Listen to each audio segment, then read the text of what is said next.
no canal do imigrante aqui na RC Brasil, Rádio da Comunidade Brasileira. E antes do nosso comercial, eu estava falando para vocês sobre a permissão de viagem, tá? Gente, aonde que a permissão de viagem pode trazer problemas? Nessa onda de EB2NW, muitas pessoas estavam loucos para ter esse combo card, porque havia uma história de que, nossa, se eu ativar o meu combo card, se alguma coisa acontecer, o combo card vai me proteger. Se eu sair e entrar de novo, eu tô protegido nos Estados Unidos. Se por alguma razão eu fiquei algum períodozinho de tempo fora de status. Gente, hoje aqui é dia de segredos entre eu e você. Vou te contar mais um segredo. Você que entrou nos Estados Unidos com o visto de turista, tá? Bonitinho, bonitinho. Você foi lá e ainda não sabia o que você estava fazendo e falou, gente, como eu ainda não encontrei uma forma de ter o meu green card, vou trocar para o visto de estudante, para o status de estudante. Show de bola. Você foi lá, trocou de status, começou a estudar, né? Depois que foi aprovado. Sim, você precisa esperar até ser aprovado. Começou a estudar e aí, nossa, alguém veio e falou pra você, olha, você pode fazer um EB2NW. Aí você pensou, uau, eu sou uma pessoa de habilidades especiais. Eu vou aplicar. Você foi, aplicou. Na época, você podia também aplicar para o Green Card. Você foi lá e também aplicou para a permissão de viagem e a sua permissão de trabalho. E quando chegou a sua permissão de viagem, você falou assim, nossa, já estou aqui nos Estados Unidos há algum tempo, morrendo de saudade da minha família, e agora que o Green Card já está na mão, já está garantido, eu simplesmente vou visitar a minha família no Brasil, passar o Natal lá. Nossa, que felicidade! Comprei minha passagem, entrei no avião, fui pro Brasil, cheguei no Rio de Janeiro, falei oi pra família, olá Zona Norte, prainha na Zona Sul, peguei o avião de volta, voltei pros Estados Unidos, entrei de boa. Quando passou um tempo, minha petição de Green Card foi negada. Aí, eu pensei, não tem problema, porque eu vou pedir para a imigração reabrir o meu status de estudante. Então, eu começo a estudar de novo, faço meu pedido para a imigração, porque, afinal de contas, eu não fiquei fora de status, eu não fiquei ilegal no país, não é verdade? Gente, daqui a pouco eu recebo uma negativa no correio falando que não, eu não posso voltar a ser estudante. E aí eu me desespero, porque se eu não volto a ser estudante, significa que o momento que a minha petição de Green Card foi negada, eu estou fora de status retroativamente. Desde quando o meu I94, né, I94, expirou, que geralmente são aqueles 6 primeiros meses aqui que eles te dão quando você entra. Aí a pessoa entra em desespero e a pessoa fala, gente, mas por que foi negado? Eu só queria voltar para o outro status, já que eu estava em outro status. Não, amiguinho. Não, coleguinha. No momento que você saiu dos Estados Unidos com a permissão de viagem, tá? E voltou com a permissão de viagem, você entrou nos Estados Unidos de uma certa forma sem ser inspecionado e sem ser admitido. Sabe qual foi o status que você entra nos Estados Unidos? Você entra com uma liberdade condicional, tá?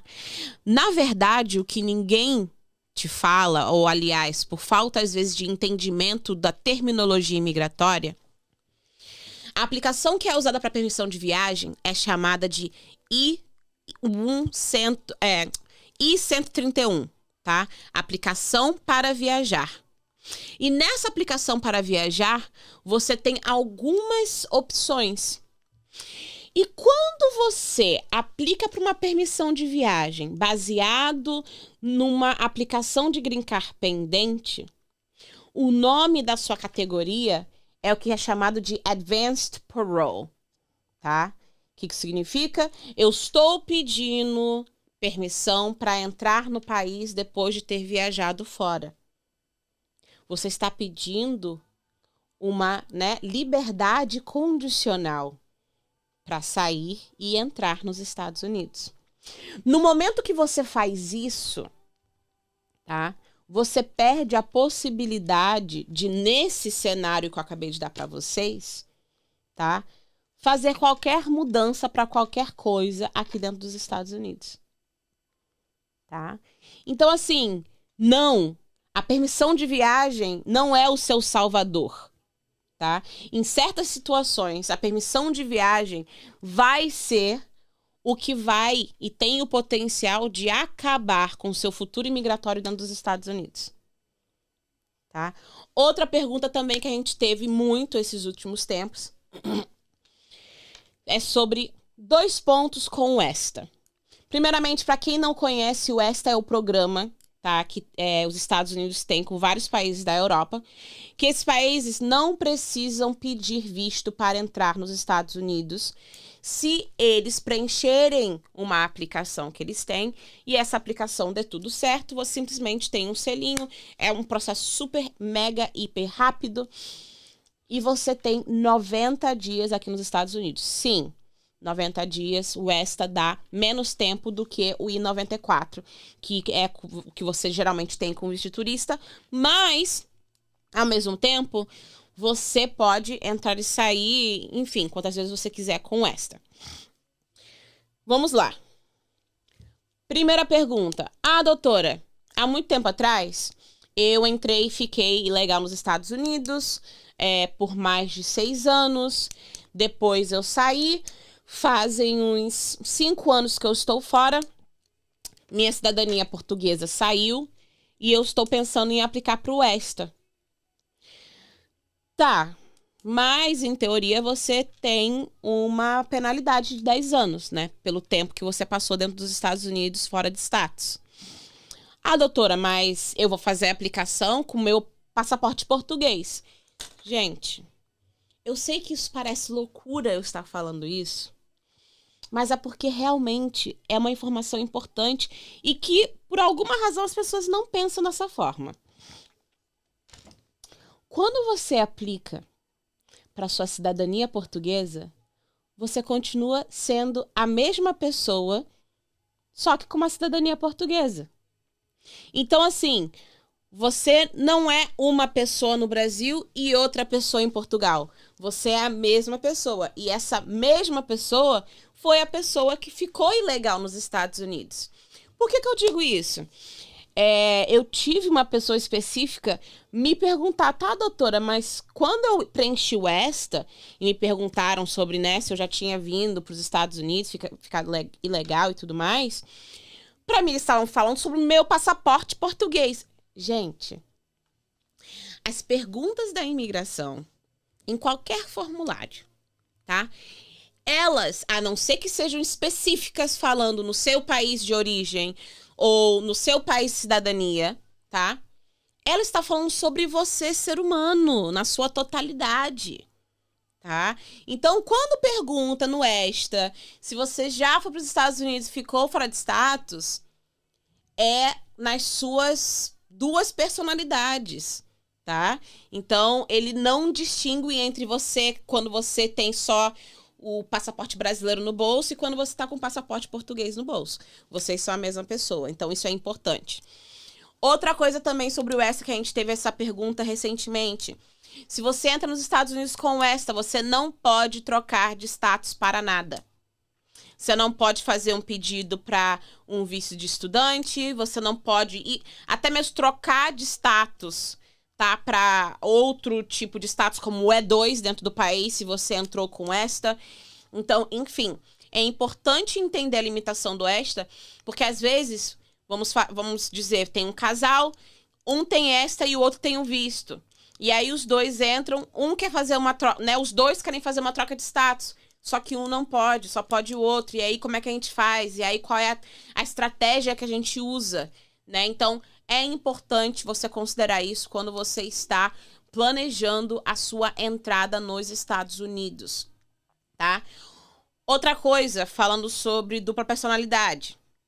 Gente, isso aqui eu falo porque nem é uma pergunta, tá? Mas é uma situação que eu já tenho visto várias vezes ao decorrer dos últimos 10 anos que eu lido com imigração e eu fico chocada. Por exemplo, eu sento com o cliente e pergunto pro cliente, né? Você tem algum divórcio? Aí o cliente fala que não. Tá. Eu hoje aprendi que eu preciso ir além nas minhas perguntas, porque eu tenho que falar, você tem algum divórcio no Brasil ou nos Estados Unidos? Aí a resposta é, nos Estados Unidos não, mas no Brasil sim. Gente, eu estou falando sobre você. Não importa. Por que eu falo isso? Os Estados Unidos é diferente do Brasil. Por exemplo, no Brasil, se você casa nos Estados Unidos, mas não registra o seu casamento no Brasil, por exemplo, no consulado aqui, ou quando você for no Brasil registrar lá, o Brasil não reconhece o seu casamento simplesmente porque você tem uma certidão de casamento de outro país. Os Estados Unidos não é assim. Os Estados Unidos reconhecem que se você é casado no Brasil, você também é casado nos Estados Unidos. Tá? Você não pode vir do Brasil e achar, nossa, estou aqui, então tiro minha aliança, sou outra pessoa. Não sou casado de verdade. Você é, tá? E por que eu digo isso? Quando a gente fala sobre processos migratórios, tá? O que tem acontecido, e eu acho que talvez eu até já tenha falado isso aqui, mas é porque a gente teve mais casos com isso recentemente, é que a galera vem pra cá, vem o cônjuge. Aí eles aqui se divorciam. Aliás, se fosse aqui tava bom demais. Eles se divorciam no Brasil. Por quê? O Brasil permite que você faça divórcio por procuração. Então você se casou no Brasil, os dois estão nos Estados Unidos e os dois fazem um divórcio no Brasil por procuração. Para as leis brasileiras, tá ótimo, você tá divorciado, qualquer coisa que você tiver no Brasil vai seguir a lei brasileira e tudo mais. Mas aqui nos Estados Unidos, tá? E especificamente a gente pode falar sobre a lei da Flórida, se você mora na Flórida. A Flórida não reconhece, tá? Divórcios feitos por procuração que os dois estavam fora do país, tá? Moravam, eram residentes de outro país quando o divórcio foi feito no Brasil, tá? A lei da Flórida exige que um de vocês seja residente do Brasil para o divórcio ser reconhecido aqui, tá? E a imigração, gente, nega casos que você já teve o divórcio no Brasil por procuração quando vocês dois estavam aqui. Porque eles consideram que o seu divórcio não é válido, tá? E, mais uma vez, a gente teve uma situação que uma pessoa veio pra gente que já tinha o green card há muito tempo e que na hora da cidadania, a cidadania foi negada, o green card foi revogado e essa pessoa teve que dar entrada no processo do zero, tá? Fazer um processo de divórcio, fazer um processo de anulação do casamento aqui, casar de novo com o marido, dar início de novo ao processo migratório, simplesmente porque a pessoa se divorciou no Brasil por procuração e os dois estavam aqui nos Estados Unidos, residentes dos Estados Unidos, tá? Então, isso é importante você ter consciência sobre, e isso foi um dos pontos que a gente também teve, pelo incrível que pareça, semana passada. Voltando um pouco pro que a gente estava conversando sobre o processo do DACA, porque também foi uma pergunta semana passada. Pessoas que entraram pela fronteira, tá? Pegaram o DACA e estão aí com várias questões na mente, né? A lei do Biden, que foi cancelada praticamente porque nada tá acontecendo. O DACA, que, né, tem o medo de talvez o DACA ser atacado de novo nessa nova administração. O que você faz, tá? Se você é casado com um cidadão americano, no momento, tá? A gente segue com o mesmo protocolo que sempre foi usado, que é dar a entrada nos 130, depois fazer o pedido de perdão, depois processo consular. Nesse momento, esse protocolo continua sendo o caminho a ser seguido, tanto para a pessoa de DACA, quanto para as pessoas que não aplicaram para o DACA, mas entraram pela fronteira e têm cônjuges que são cidadãos americanos ou que têm o Green Card. Então, isso foi só um parênteses, porque eu tinha esquecido desse ponto anteriormente, tá? Seguindo aqui as nossas perguntas frequentes agora, recentemente, que a gente tem recebido muita... Gente, eu acho que com esse assunto das negativas de EB2NW, negativas de 485, as pessoas ficam sem entender sobre, tá, doutora, quanto tempo que eu posso ficar, quanto tempo que eu tenho para sair se meu I-485 for negado. Então, uma coisa mega importante, gente, número 1, tá? Se você está entrando nos Estados Unidos com o visto de turista, é necessário que você entre no site do CBP, tá? É só você colocar no Google I-94, apertar o Enter, que ele vai... Geralmente é a primeira coisa lá. Você aperta ali, clica no Get I-94, para você pegar o seu I-94, que antigamente era em papel e hoje é tudo eletrônico. Coloca a informação do seu passaporte, para que você tenha exatamente o tempo que você tem dentro dos Estados Unidos. Você precisa ter esse tempo muito claro na sua cabeça. Por quê? Número 1, você precisa saber quanto que você precisa sair. E número 2, né? Se você vai fazer uma extensão, se você vai mudar para status de estudante, você precisa entender o tempo que você tem para fazer essa mudança, tá? Número 2, se você entrar com o visto de estudante dentro dos Estados Unidos, você pode ficar por tanto que você esteja estudando, tá? O tempo dele, quando você olhar no I-94, é DS, Duration of Status.